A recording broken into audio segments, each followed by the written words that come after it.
All right, here we go with the first lesson. And what I like to get started with is teaching you how to read all that rhythm notation. Really, really helpful. Really helpful. And, we can always work on improving rhythm um, and understanding what you see in the tabs, understanding how the rhythm notation works. That'll save you a lot of time learning things and even writing your own stuff. So what we have here is like some really basic, like fundamental stuff as far as bigger, longer sounding things. Like nothing like crazy fast right now. Things that are going to ring out for 4 beats, 2 beats, 3 beats, and just one. And I'm going to explain it all as we go. So yeah, there is one video that I do need you to watch, and it's about how to practice your lessons. So if I forget to send you the link to that, it is in my email signature, and you'll see it at the bottom there saying how to practice your lessons. But it goes into a lot of detail, the principles involved with when you increase the metronome speed and what to do when a mistake is made and things like that. So for this, because of the length of it, what we're going to do is have like certain groups of speeds that you go up in certain amounts of speeds. What the heck am I talking about? So here at the top, it says from 60 to 120, you're going to go up in 20s. So what your goal is, you're going to start this at 60. After you play the entire thing correctly, no mistakes. It has to be no mistakes. You only increase the speed when you have played it with confidence that there is no way you screwed it up. Got to be confident. Anytime that you assume or anytime that you have any doubts that maybe you made a mistake or you're not sure, don't move on. Always assume that it is wrong. And anytime that and you're in the middle of a take, you get halfway through and you make a mistake, don't just keep going. Start over again. But anyway, that's all covered in the how to practice your lesson stuff. So I'll save the other video for that since it's already been done and try and save some time here and be efficient. And yes, efficiency is very important with our practice. So again, because of the length of this, we're not going to be using the usual work it up in 5s like it discusses in that metronome method ebook. So from 60 to 120, I want you to just go up in 20s. I think that'll be fine. So basically you play it all correctly at 60, and then you play it again at 80, and then 100, then 120. After you get there, you'll go up in 10s, and then play it at 130, 140, 150, 160, and then after that, you're going to go up in 5s. And if you reach, let's say, 240, no need to go any faster than that. No need to go any faster than that. And actually, I want to take something from here and put it on the other tab. Hold on. Yeah, you asked if it would be worth investing in Guitar Pro. Absolutely. Yes, 100%. Definitely, especially with doing music theory. It's because if you don't have Guitar Pro, you're going to be handwriting a lot of stuff. With Guitar Pro, it's going to make it much easier. So yes, absolutely, get Guitar Pro. Absolutely, it's a wonderful tool. Wonderful tool. I think every guitar player should have it. Absolutely. So yeah, you're just going to spend about 10 to 15 minutes working on this. That's plenty. And we're going to have these time limits for everything to make sure that you get to work on everything in even amounts and also not overdo it. So we're just going to do nice, efficient practice for all the stuff that I give you. Now, basically after 10 minutes is up, get one more good take and then you're done for the day. Every time that you start your practice, make sure you do it at 60. Always begin at 60. No matter how fast you got the day before, always start at 60. Very important. And then if you feel like you maxed out in less than 10 minutes, so let's say 8 minutes go by and you're like, there's no way I'm going to get another take, then that's fine. You don't have to do it again.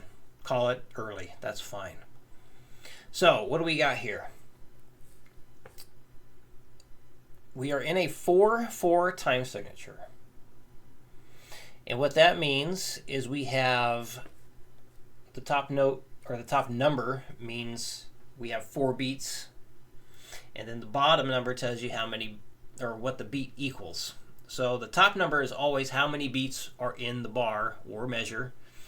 So 4 beats are in the bar, and the bottom number, 4, is telling you that a quarter note gets the value of 1 beat.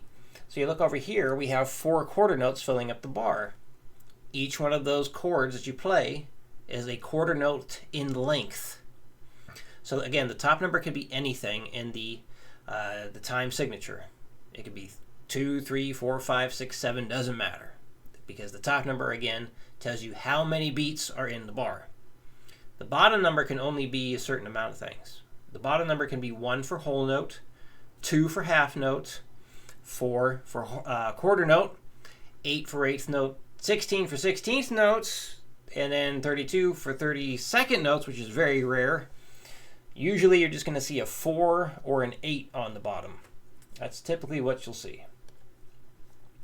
And 4 is the most popular one, most common.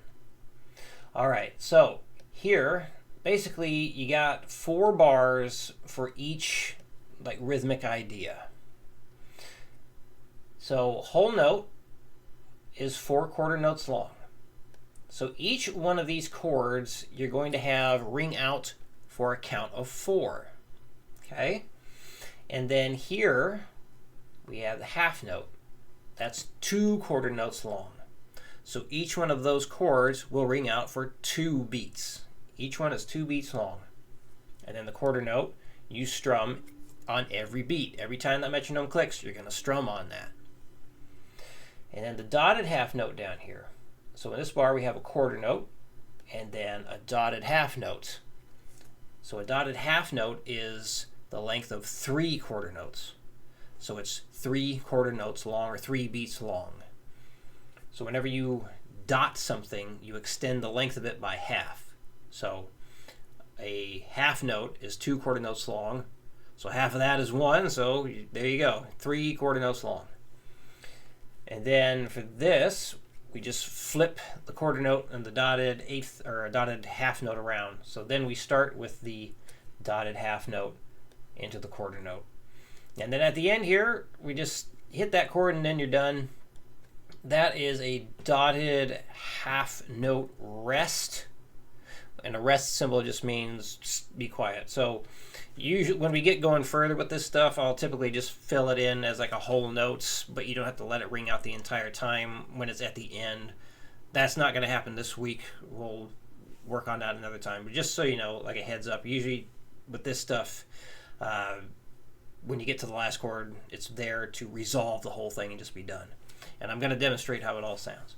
So when you're doing this, it's very important to tap your foot when the metronome plays. Tap your foot. Tap the foot, tap the foot. So as it gets going faster, yeah, it is more of a pain in the butt to tap the foot.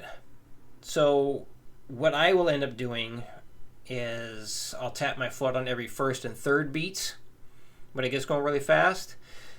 Some stuff I will just tap my foot at the beginning of the bar. It really depends on what it is, how fast it's going. But what I want you to do your best to just tap your foot every time. Again, if it starts getting tired, maybe just do it every couple of beats, first and third beat. Nodding your head is a really great idea too. Sometimes that's a little less fatiguing, just to kind of do a little head bob. Count out loud. Count out loud. You're going to say 1, 2, 3, 4 a lot. We want to build the habit of counting stuff out loud. It's going to be extremely helpful. You're going to be able to understand stuff a lot better and a lot faster. And be able to create things a lot more easily too. So from 60 to 120, absolutely you need to say it out loud. From 60 to 120, it is a necessity. You got to do it. You got to do it. Got to do it. After the 120, if it feels too difficult to keep counting out loud, no big deal. You don't have to do it then. Try, though. Try to. See how far you can go with it.